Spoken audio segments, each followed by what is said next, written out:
लेकिन सवाल है कि अगर आज लोकसभा चुनाव, तो फिर किसको कितनी सीटों पर जीत की संभावना लगाई जा रही है, क्योंकि काफी कुछ बदलाव देखने को मिला है। नए संसद भवन भी बन चुके हैं, तो क्या कुछ आंकड़ा बनेगा, इसको लेकर क्या महत्वपूर्ण आंकड़ा आ रहा है, क्योंकि 2024 को लेकर अब बड़े बड़े एजेंसियों के सर्वे के आंकड़े भी सामने आ रहे हैं, क्योंकि काफी बड़े उलटफेर अब कई राज्यों में देखने को मिल रहा है। इससे पहले ही बड़े उलटफेर की संभावना है। तो सवाल है कि आज चुनाव तो एनडीए 2024 में क्या हैट्रिक तरफ बढ़ेगी या वनवास पर गई कांग्रेस की वापसी हो सकती है, इस पर कुछ महत्वपूर्ण आंकड़े सामने आ रहे हैं।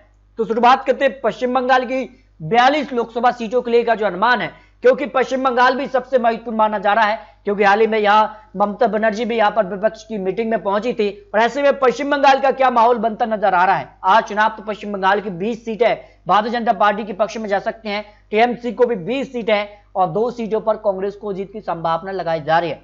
यानी सीधे तौर पर बीजेपी और टीएमसी में कड़ी टक्कर यहाँ पश्चिम बंगाल में देखने को मिल सकती है, जो माहौल यहाँ पर देखने को मिल रहा है। लेकिन अब कहीं ना कहीं यहाँ पर जिस कार्य की रणनीति यहाँ जो राजनीति है वो काफी महत्वपूर्ण हो रही है। तेलंगाना के 17 लोकसभा सीट की बात की जाए तो यहाँ भारतीय जनता पार्टी को 5 सीटें मिल सकती हैं, टीआरएस को यहाँ 8 सीट, 1 सीट एआईएम पार्टी और 3 सीटें कांग्रेस के पक्ष में जा सकती हैं। 2019 में यहाँ पर टीआरएस के पक्ष में ही 9 सीटों पर जीत मिली थी और भारतीय जनता पार्टी ने 4 सीटें हासिल की थी। लेकिन इस बार भारतीय जनता पार्टी को 1-2 सीटों का फायदा यहाँ पर मिल सकता है, जो अनुमान दिखाई दे रहा है। जम्मू कश्मीर की 6 लोकसभा सीटें, क्योंकि धारा 370 खत्म हुई है, उसके बाद अब यहाँ लोकसभा चुनाव होने हैं, उससे पहले विधानसभा चुनाव भी हो सकते हैं। तो ऐसे में लोकसभा चुनाव में भारतीय जनता पार्टी को 102 सीटों का फायदा मिल रहा है। करीब 4 से 5 लोकसभा सीट जम्मू कश्मीर में भारतीय जनता पार्टी को मिल सकते हैं। 1 seat PDP, 1 seat national conference के पक्ष में जाने का भी अनुमान यहाँ पर दिखाई दे रही है। यानी सीधे तौर पर यहाँ भारतीय जनता पार्टी को फायदा मिलता नजर आ रहा है। केरल की 20 लोकसभा सीट की बात की जाए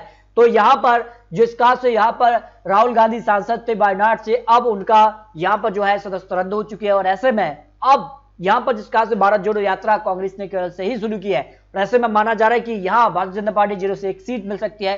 कांग्रेस को करीब 17 लोकसभा सीट पर जीत की संभावना है। एलडीएफ को यहाँ 1 सीट और 1 सीट अन्य के पक्ष में भी जाने की संभावना दिखाई दे रही है। इससे पहले भी यहाँ पर कांग्रेस को 15 सीट पर जीत मिली 2019 लोकसभा चुनाव में। तो ऐसे में केरल में यहाँ कांग्रेस को फायदा मिल सकता है। वहीं दिल्ली की 7 लोकसभा सीट की बात की जाए तो आम आदमी पार्टी अब यहाँ पर जिस कार का माहौल बना रही है, उसके बाद यहाँ लोकसभा चुनाव में भी बड़े उलटफेर की संभावना देखने को मिल सकती है। 1-2 सीटों पर कड़ी टक्कर देखने को मिल रही है। भारतीय जनता पार्टी ने 7 की 7 सीट यहाँ 2019 में हासिल की थी, लेकिन इस बार भारतीय जनता पार्टी 5 सीट पर जीत हासिल कर सकती है। 1-2 सीट पर कड़ी टक्कर यहाँ मिल सकती है।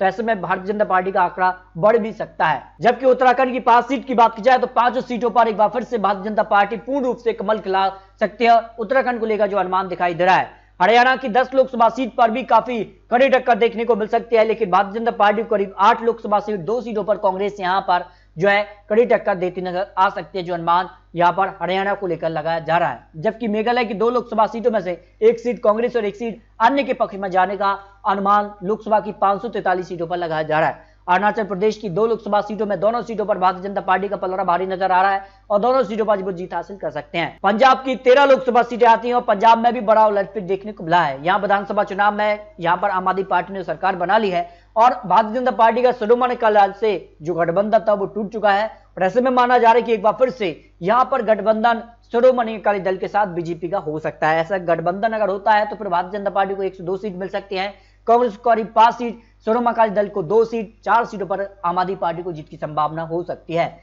जबकि छत्तीसगढ़ की 11 लोकसभा सीटों की बात की जाए तो 8 सीट पर भारतीय जनता पार्टी और 3 सीटों पर कांग्रेस के बीच कड़ी टक्कर यहां देखने को मिल सकती है। गुजरात की 26 सीटों पर भारतीय जनता पार्टी को पूर्ण रूप से सभी 26 सीटों पर एक बार फिर से जीत मिल सकती है। 2019 में भी सभी 26 सीटों पर जीत मिली थी। हाल ही में विधानसभा चुनाव में भी एक बम्पर जीत मिली है, उसका फायदा भी लोकसभा चुनाव में मिल सकता है। मिजोरम की 1 सीट पर यहां पर जो है कांग्रेस का पलड़ा भारी हो सकता है, जो अनुमान दिखाई दे रहा है। राजस्थान की 25 लोकसभा सीटों में से भारतीय जनता पार्टी को करीब 23 लोकसभा सीट मिल सकती है। 2 सीटों पर यहां कड़ी टक्कर कांग्रेस और आरएलपी के बीच में देखने को मिल सकती है, जो अनुमान दिखाई दे रहा है। महाराष्ट्र में बड़ा उलटफेर देखने को मिला है। महाराष्ट्र में अब एक बार फिर से यह गठबंधन में बड़ा उलटफेर देखने को मिल रहा है। यहां पर एनसीपी, शिवसेना और जिसका से यहां पर फूट हुई है, उसके बाद एक गुट यहां एनसीपी का बीजेपी के साथ आ चुका है, वही शिवसेना से शिंदे गुट यहां बीजेपी के साथ आ चुके हैं। तो भारतीय जनता पार्टी 2019 में जहां 48 सीटों में से करीब 41 सीटें हासिल की थी। और ऐसे में माना जा रहा है कि भारतीय जनता पार्टी इस आंकड़े के आसपास यहां पहुंच सकती है, क्योंकि जो नुकसान शिवसेना से यहां पर अलग होने से हो रहा था वो यहां पर एक वापस से गठबंधन के तौर पर पूरा हो रहा है। तो ऐसे में भारतीय जनता पार्टी को महाराष्ट्र में करीब यहां पर 35 से 40 सीटें मिल सकती हैं, कांग्रेस को 2, एनसीपी को यहां नुकसान हो रहा है करीब, अब नुकसान यहां 1 से 2 सीटों का हो सकता है। शिवसेना करीब 8 लोकसभा सीट पर जीत की संभावना हो सकती है। हिमाचल प्रदेश की 4 लोकसभा सीटों में से 3 सीट पर भारतीय जनता पार्टी कमल खिला सकती है, 1 सीट पर कांग्रेस को जीत की संभावना हो सकती है। लक्षद्वीप की 1 सीट पर कांग्रेस को जीत की संभावना दिखाई दे रही है। सिक्किम की एक सीट पर सिक्किम क्रांतिकारी मोर्चा को यहां पर जीत की संभावना दिखाई दे रही है। गोवा की दोनों सीटों पर एक बार फिर से भारतीय जनता पार्टी को दोनों सीटों पर जीत की संभावना दिखाई दे रही है। त्रिपुरा की दोनों सीटों पर भी भारतीय जनता पार्टी यहां पर पूर्ण रूप से जीत की संभावना दिखाई दे रही है। असम की 14 लोकसभा सीटों में से भारतीय जनता पार्टी करीब 10 लोकसभा सीट हासिल कर सकती है। एआईडीएफ के पक्ष में 1 और कांग्रेस को 2 लोकसभा सीटों पर जीत की संभावना हो सकती है। 2019 में भी करीब 9 सीटें एनडीए के पक्ष में रही थी, जबकि 3 सीटें कांग्रेस के पक्ष में रही थी और एक सीट यहां पर एआईडीएफ के पक्ष में रही थी। इस तरह से अगर बात की जाए तो इस बार भारतीय जनता पार्टी को 1-2 सीटों का यहां फायदा मिल सकता है। बिहार में भी बड़ा उलटफेर देखने को मिला है। बिहार से नीतीश प्लस बीजेपी गठबंधन टूटा है, उसके बाद अब नए गठबंधन की सलाह से यहां एनडीए करता नजर आ रहा है। फिलहाल अगर बात की जाए तो जेडीयू आरजेडी कांग्रेस का जो महागठबंधन है, इसमें भी महाफूट की संभावना लगाई जा रही है। अगर यहां पर बड़ा उलटफेर होता है तो फिर बिहार की जो 40 लोकसभा सीटें हैं इसमें बड़ा उलटफेर देखने को मिल सकता है। फिलहाल अगर बात की जाए तो भारतीय जनता पार्टी करीब 16 से 20 सीटें हासिल कर सकती है। 10 से 12 सीटें यहाँ जेडीयू आरजेडी करीब 10, कांग्रेस 1 से 2 और अन्य के पक्ष में 1 से 2 सीट की संभावना हो सकती है। लेकिन यहां पर भी बड़ा उलटफेर की संभावना लगाई जा रही है। उसके बाद बिहार में बड़ा उलटफेर सीटों में भी देखने को मिल सकता है। उड़ीसा की 21 लोकसभा सीटों में से भारतीय जनता पार्टी को 8, बीजू जनता दल को यहाँ 10, कांग्रेस के पक्ष में यहाँ 3 लोकसभा सीट की संभावना दिखाई दे रही है। अंडमान निकोबार की 1 सीट पर भी भारतीय जनता पार्टी को जीत की संभावना हो सकती है। मणिपुर की 2 लोकसभा सीटों में से 1 सीट बीजेपी और 1 सीट कांग्रेस के पक्ष में जाने की संभावना दिखाई दे रही है।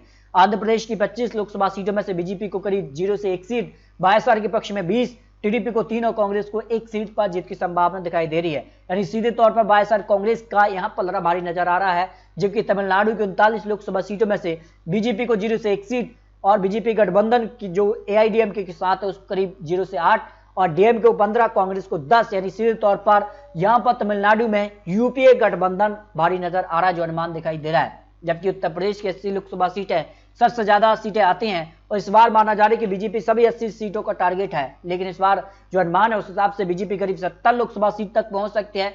समाजवादी पार्टी 8 और बीएसपी के पक्ष में 2 लोकसभा सीट, कांग्रेस 0 सीट, अन्य के पक्ष में 0 सीट जा सकती है। इस हिसाब से उत्तर प्रदेश में बीजेपी को बम्पर जीत की संभावना दिखाई दे रही है। चंडीगढ़ की 1 सीट पर बीजेपी को जीत की संभावना दिखाई दे रही है।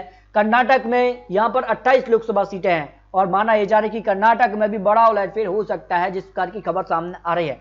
फिलहाल अगर बात की जाए तो कर्नाटक के लिए लोकसभा चुनाव में यहां भारतीय जनता पार्टी को करीब 18 से 20 सीटें मिल सकती हैं। जेडीएस को यहां 0 से 3 सीट मानी जा रही है, क्योंकि माना यह जा रहा है कि जेडीएस और बीजेपी का गठबंधन कर्नाटक में हो सकता है। तो उसके बाद कर्नाटक में 28 लोकसभा सीटें, उसमें बड़ा उलटफेर देखने को मिल सकता है। कांग्रेस के पक्ष में 5 लोकसभा सीटें जाने का अनुमान दिखाई दे रहा है। मध्य प्रदेश की 29 लोकसभा सीटों में से बीजेपी करीब 26 से 27 सीट मिल सकते हैं, जबकि 2 सीटों पर कांग्रेस कड़ी टक्कर देती नजर आ रही है, जो मध्य प्रदेश को लेकर ओपिनियन पोल सामने आ रहा है। झारखंड की 14 लोकसभा सीटों में से बीजेपी 9 सीट और जेएमएम को यहां 3 सीट, कांग्रेस को 2 सीट की संभावना दिखाई दे रही है।